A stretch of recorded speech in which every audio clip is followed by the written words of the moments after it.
কুসুমগড় নামের একটা গ্রাম ছিল, যেখানে সমীর নামের ব্যক্তি সিঙ্গারা বিক্রি করে নিজের সংসার চালাতো। ঠিক সমীরের দোকানের সামনেই সুয়োগ নামের ব্যক্তি ফুচকা বিক্রি করত।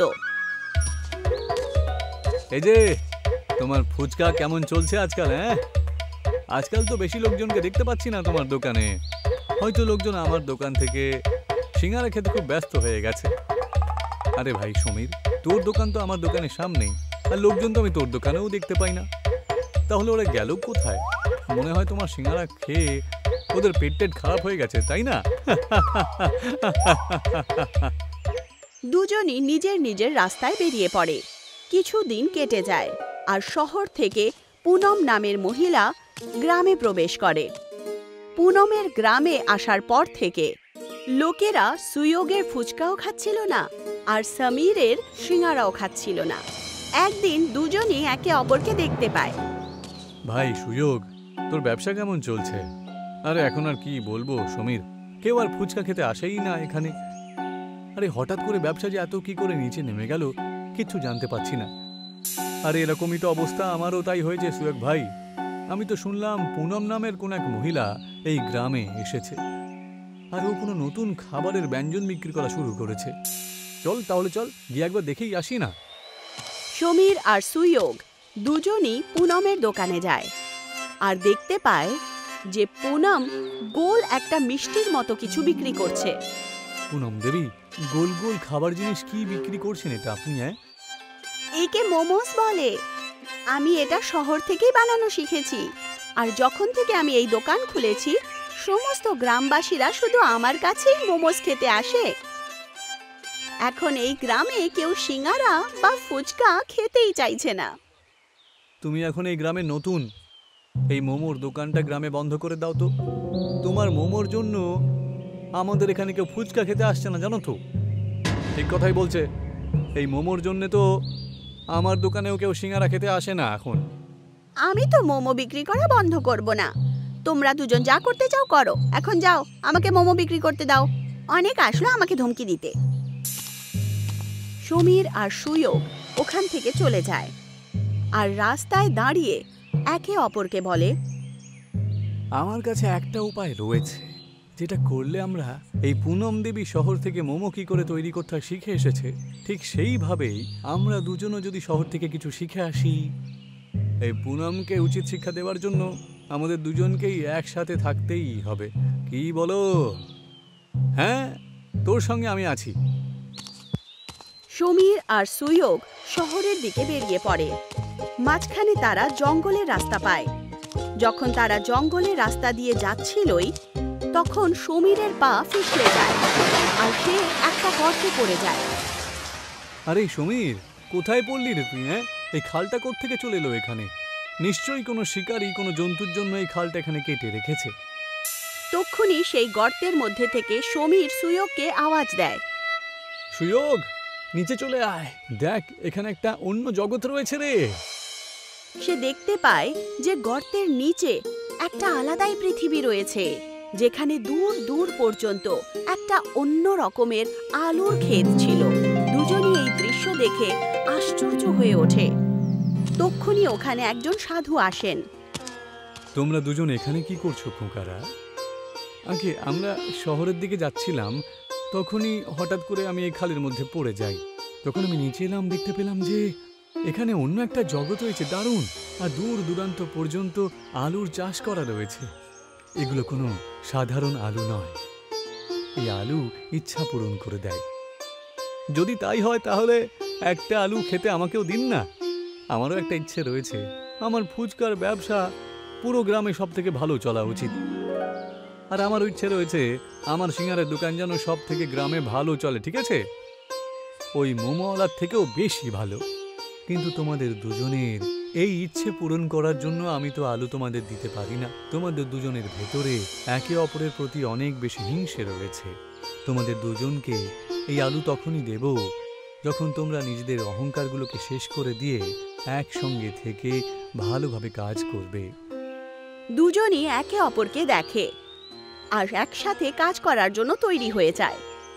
সাধু ওই দুজনকে একটা আলুর দুটো টুকরো করে দিয়ে দেন। এখন অর্ধেক আলু তুমি খাও আর অর্ধেক আলু তুমি, আর একসাথে নিজেদের ইচ্ছেকে পূরণ করো। আমরা দুজন গ্রামে সব থেকে ভালো আর একসাথে বসে সিঙ্গারা ফুচকা বিক্রি করতে চাই। আলুর কাছে ইচ্ছা বলা মাত্রই তারা আবার জঙ্গলে পৌঁছে যায়। তারা নিজের দোকানে ফিরে যায়। তখন তারা ওখানে সমীর আর সুয়োগের দোকানের ঠিক মাঝখানে একটা আলুর গাছ দেখতে পায়। এই আলুটা গাছের মধ্যে কি করে হলো রে? হ্যাঁ, আমাদের কালকের ইচ্ছের ফল এই আলুর গাছই। চ, এর থেকে আলুগুলো পেড়ে নে, আমি এটা দিয়ে সিঙ্গারা তৈরি করব। আর তুই ওই সিঙ্গারার মধ্যে কার ঝাল আর মিষ্টি জল মিশিয়ে দিয়ে লোকজনকে খাওয়াতে শুরু করে দিস। সমীর গাছের আলু দিয়ে সিঙ্গারা বানাতে শুরু করে আর সুয়োগ ফুচকার তৈরি করতে শুরু করে দেয়। যখন সমস্ত কিছু তৈরি হয়, দুজনই নিজের সিঙ্গারা ফুচকা বিক্রি করা শুরু করে দেয়। দুজনই একটাই দোকানে কাজ করতে শুরু করে। এসো এসো, সিঙ্গারা ফুচকা চেখে দেখো। বিশ্বাস হচ্ছে না তো? তাহলে খেয়েই দেখো একবার। তক্ষুনি ওখান থেকে একজন মহিলা যাচ্ছিল। সিঙ্গারা ফুচকা, এটা তো আমি প্রথমবার শুনেছি, এক প্লেট খাওয়াও তো। সুয়োগ সিঙ্গারা নিয়ে তার মধ্যে ছেদ করে দেয় আর তার মধ্যে মিষ্টি আর ঝাল জল দিয়ে ওই মহিলাকে এক প্লেট সিঙ্গারা ফুচকা দিয়ে দেয়। যেই মাত্র সেই মহিলা ওই সিঙ্গারা ফুচকা খায়, তার চেহারা একদম খুশি হয়ে ওঠে আর সে বলে, আমি এর আগে আমার জীবনে এত ভালো কখনো কিছু খাইনি, এটা তো খুবই সুস্বাদু। ভাই, আরো 2 প্লেট দাও তো, আর 10 প্লেট বাড়ির জন্য প্যাক করে দাও। আগে এক্ষুনি দিচ্ছি।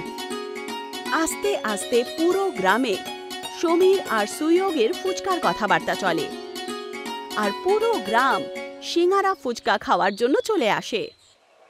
সেটা শুধু সিমরানগঞ্জ নয়, বরং অন্য গ্রামেও প্রসিদ্ধ হয়ে গেছিল। কিন্তু তাদের সাফল্যতে অন্য কেউ দুঃখী হচ্ছিল। এখন লোকেদের কি হয়ে গেল? আমার দোকানে আজকাল কেউ আসেই না, কেউ মোমোস খেতেই চায় না, সবাই সেই সিঙ্গারা ফুচকাই খেতে চায়। আরে সিঙ্গারা ফুচকা কি আশ্চর্য! পুনম নিজের সাথে কথা বলছিল। তক্ষুনি ওখানে সুরজ নামের ব্যক্তি চলে আসে। আরে কি হলো পুনম দেবী, মোমো বিক্রি হচ্ছে না তো? সেই জন্য আবার বিরক্ত হয়ে রয়েছেন তো? আমি কেন অস্থির হব না? এত পরিশ্রম করে শহর গিয়ে আমি মোমোস বানানো শিখলাম। আমাকেই কিছু করতে হবে, নয়তো আমার ব্যবসা একেবারে চুলো হয়ে যাবে। আমি জানি যে ওদের দুজনের বন্ধুত্বের ব্যাপারটা আসলে কি। কি বলুন, আমাকে বলুন। আর তুমি কি করে জানলে?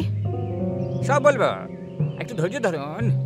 আপনাকে সাহায্য অবশ্যই করব, কিন্তু আমি যা চাইবো তা দিতে হবে কিন্তু। ঠিক আছে বাবা। সুরজ পুনমকে আলুর গাছের ব্যাপারে বলে দেয় আর তার সাথে মিলে সমীর আর সুয়োগের সিঙ্গারা ফুচকাকে গ্রাম থেকে সরানোর যোজনা বানায়। রাত্রি হয়ে যায়। সমীর আর সুয়োগ দোকান বন্ধ করে নিজের বাড়িতে যেতে শুরু করে। তাদের যাওয়ার পর ওখানে পুনম আর সুরজ চলে আসে। এই দেখুন, এই গাছটার কথাই তো বলছিলাম। এই হলো সেই গাছ যেটা হঠাৎ করে একদিনে বড় হয়ে গেল। এই গাছের আলু পেরে পেরে ওরা সিঙ্গারা ফুচকা বিক্রি করে। আমি কখনো আলুর গাছের ব্যাপারে শুনিনি। এতে নিশ্চয়ই কোনো রকমের জাদু আছে। আজ এখানেই এটা পুড়িয়ে ছাই করে দেব আমি। তারপর দেখি এরা কি করে সিঙ্গারা ফুচকা বানায়। দুজন মিলে সেই গাছটাকে কাটতে শুরু করে আর দুজনই অনেক ক্লান্ত হয়ে ওঠে। পুনম দেবী, আমি বলছি কি যে বাকি গাছটা পরে আমরা কালকে কাটবো। সকাল হতে চলেছে তো, কেউ যদি দেখে ফেলে তাহলে কিন্তু আমাদের একেবারে দফারফা হয়ে যাবে। তুমি ঠিক বলছো, চলো এখান থেকে বেরোনো যাক। আমি গিয়ে নিজের কাজ করে নি। দুজনই ওখান থেকে বেরিয়ে যায়। যেই মাত্র সূর্য উদয় হয়, সমীর আর সুয়োগ দুজনই নিজের দোকান খুলতে চলে আসে আর দেখতে পায় যে গাছ অর্ধেক কেটে গেছে। আর যেই মাত্র সূর্যের কিরণ সেই গাছে পড়ে, গাছ আবার আগের মতো হয়ে যায়। তুমি দেখতে পেলে যেটা আমি দেখতে পেয়েছি? হ্যাঁ, আমি দেখেছি কিভাবে এই গাছটা নিজে নিজে আবার ঠিক হয়ে গেল। কিন্তু এই গাছটাকে কাটতে কে এসেছিল? সে নিজের দোকান খুলে নেয় আর সিঙ্গারা ফুচকা বিক্রি করা শুরু করে দেয়। দিন শেষ হয়ে যায় আর রাত হয়ে যায়। সমীর আর সুয়োগ দোকান বন্ধ করে বাড়ি চলে যায়। রাত্রির অন্ধকারে আবার পুনম আর সুরজ ওই গাছের কাছে পৌঁছে যায়। আরে, এই গাছটা তো আমরা কালকে অর্ধেক কেটেছিলাম, এটা ঠিক কি করে হয়ে গেল? আবার এটাকে পুরো কাটতে হবে। আরে চিন্তা করবেন না তো পুনম দেবী আপনি, হ্যাঁ? আমার কাছে অন্য উপায়ও তো রয়েছে নাকি। এই গাছটাতে আমরা আগুন লাগিয়ে দিই, না থাকবে বাঁশ আর না বাজবে বাঁশি। পুনম আর সুরজ একটা লাকড়িতে মশাল জ্বালিয়ে দেয়, আর যেই মাত্র সুরজ গাছে আগুন লাগাতে যায় তখন গাছের গোড়া পুনম আর সুরজকে নিজের মধ্যে নিয়ে নেয়। পরের দিন সকালে যখন সমীর আর সুয়োগ ওখানে আসে তখন তারা দেখতে পায় যে এখানে এখন 3টে গাছ আছে। অদ্ভুত ব্যাপার তো, এখনো পর্যন্ত একটা গাছ ছিল, এখন 3টে হয়ে গেল।